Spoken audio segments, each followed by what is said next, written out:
क्या माहौल है चुनाव का? चुनाव का माहौल इंशाल्लाह हम लोग गठबंधन के नाम से 3 बार उसको मौका दिए। इस बार ऐसा मौका इंशाल्लाह नहीं होगा। गठबंधन का वो तो लायक ही भी नहीं है। एक मेंबर का जैसा आवाज़ है, जैसा आवाम से बात कर रहा है, जैसा आवाम के साथ चल रहा है, वैसे एक मेंबर भी वैसा नहीं कर रहा है, वैसा लायक नहीं। लेकिन गठबंधन के नाम से उसको दे रहे थे और 70 साल से गठबंधन कांग्रेस, हम लोग तो खैर बीजेपी को इंशाल्लाह नहीं दे हैं, लेकिन गठबंधन या तो कांग्रेस या तो और कोई हमारा कोई मजबूरी था कि हमारा कोई था नहीं, हमारा पार्टी का कोई आदमी उतना मजबूत नहीं था, तो हम लोग इधर उधर देते रहे। हम लोग को देके इस्तेमाल किया, लेकिन हमको दिया क्या? वो तो वोट लेके आज तक अभी जो कन्वेंशन में आ रहा है तो अभी आ रहा है, इसके बीच उसको देखे ही नहीं।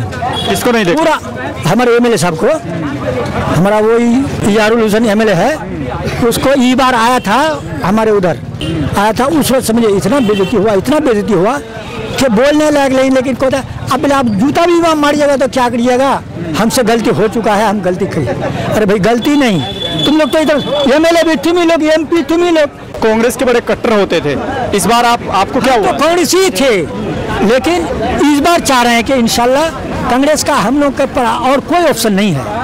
अब इसको अगर हम नहीं एक तरफ होते हैं तो फिर गठबंधन के नाम से फिर वो मौका, हम लोग अगर बंटवारा होंगे तो फिर वही आएगा। लेकिन बंटवारा इस बार अगर सब आदमी, अगर मुसलमान या कोई भी जात, सिख ईसाई कोई भी अगर एक तरफ नहीं होगा तो फिर बंटवारा होगा। तो फिर जिस तरह से गठबंधन में चुनाव लड़ रहा है, एमआईएम को उसमें शामिल नहीं किया है, तो आप क्या समझते हैं? एमआईएम को शामिल नहीं किया तो एमआईएम अभी शामिल नहीं कर रहा है, वो कहता है हम पहलवान हैं। उसके बाद इलेक्शन होगा ना तो उसको पता लग जाएगा जो एमआईएम का पावर कितना है। उसको शामिल नहीं करने बगैर उसका सरकार इंशाल्लाह बनेगा ही नहीं। इसी बात पे हाँ, उसका सरकार नहीं बनेगा, कोई कीमत में नहीं बनेगा इंशाल्लाह। हाँ, ये एमआईएम का इल्ला वो चाहेगा, जो राहुल और जिस लालू का बेटा चाहता है जो सरकार बना लेंगे, हम लोग बहुत मगन में हैं, इंशाल्लाह उसका सोच पूरा नहीं होगा। अच्छा, क्या वजह है? आप लोग अब तक कांग्रेस के बड़े कट्टर समर्थक होते थे, लेकिन अब आप एमआईएम की बात कर रहे हैं, वजह क्या है? इतना लंबा पीरियड आप भाई सुर का बच्चा तो बहुत देखते हैं, 1 ठो का 10 बच्चा होता है, 15 हो जाता है सुर का। गोरू का बच्चा 1 ठो होता है, 10 ठो गोरू का बच्चा एक जगह रहेगा तो लगता है जब बहुत भया है। सुर का बच्चा तो 100 ठो भी एक जगह रहेगा तो किसी को नजर भी नहीं आएगा जो भी। तो ये हमारे ऐसा मध्य मुजाहिर है कि वो एक आदमी काफी है, इसलिए इसको सरकार बनाने के लिए उसको लेना ही पड़ेगा। बहुत ही एकदम हम लोग को समझिए, एकदम अंदर से हम लोग को दूसरा तीसरा पार्टी आकर के हम लोग को पूरा चूस के तोड़ दिया, अंदर से तोड़ दिया। इस बार जी कर रहा है जो, अब दिल ऐसा है कि जब सुपारी ने जो काट देखा है, अब दिल ऐसा जल गया कि नहीं, ये लोग खाली लेने में सोचता है, देने के लिए कुछ सोचता नहीं है। क्या कर दिया? वो कहेगा ये दे देंगे, वृद्धा पेंशन पैसा दे देंगे, नहीं बढ़ा देंगे, ये कर देंगे, वो कर देंगे।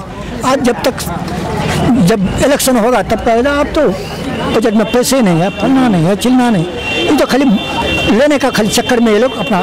कितना उम्मीद आपको लगता है कि इंशाल्लाह हो ही रहा है जो नहीं एमआईएम हमारे हक में जो भी ये है तो बस एमआईएम में है, नहीं तो और हमारा कोई सहारा दूसरा नहीं है।